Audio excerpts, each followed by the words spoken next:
For close to 60 years, I have tried to think about what can make me a better judge so that we can give performers good information about their work.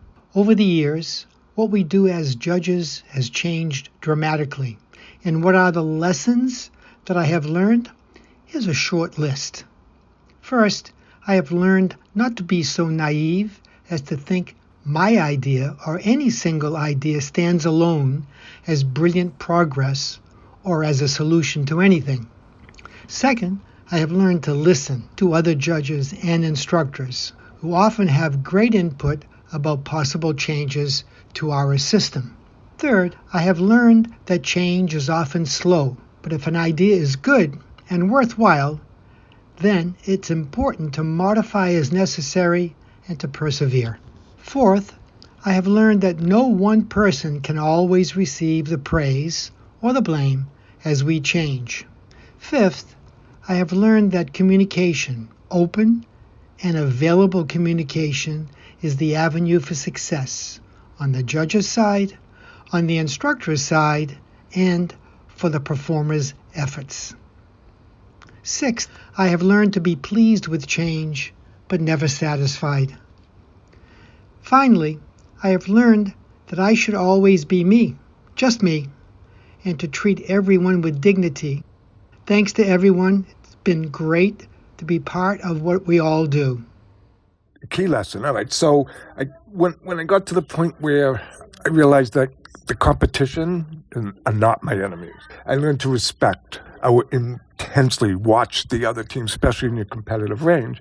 I started watching and appreciating what they do well and getting a sense of where their value came from that I wasn't paying attention to. Taking on new ideas that maybe you don't be afraid to broaden your range. And the best way I've learned was to watch as much color guard as I could, with the clean eye, especially competition and what they're good at, and learn from it. The key lesson I learned was how to work with techs, that the tech staff should be your best friends. They're going to help you get better. They're going to help you to learn how to effectively put together a program that can be done together and spin together, dance together. It's not always entirely just about your choreographic desire. There's sometimes a compromise that has to happen. And the sooner I think you embrace that as a young designer, the better.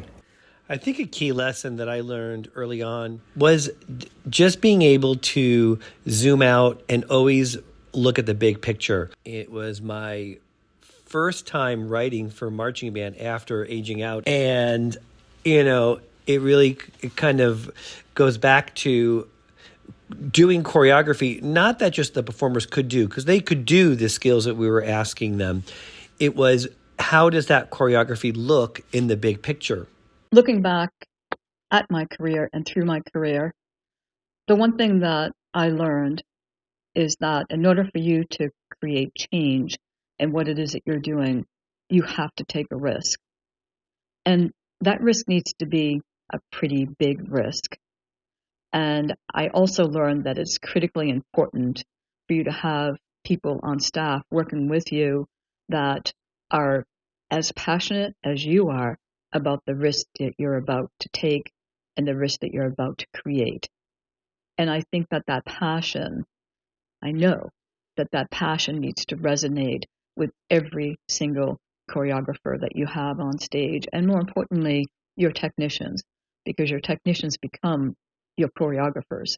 They are bringing your choreography to life through individual performers, which is such an art form in and of itself. So I think that, taking a risk is just critically important for you to create change in anything that you're doing in the activity. And don't be afraid to take that risk, but also be sure that you've established yourself in your identity of who you are as a writer, as a choreographer, as a designer, before you jump in and take that risk.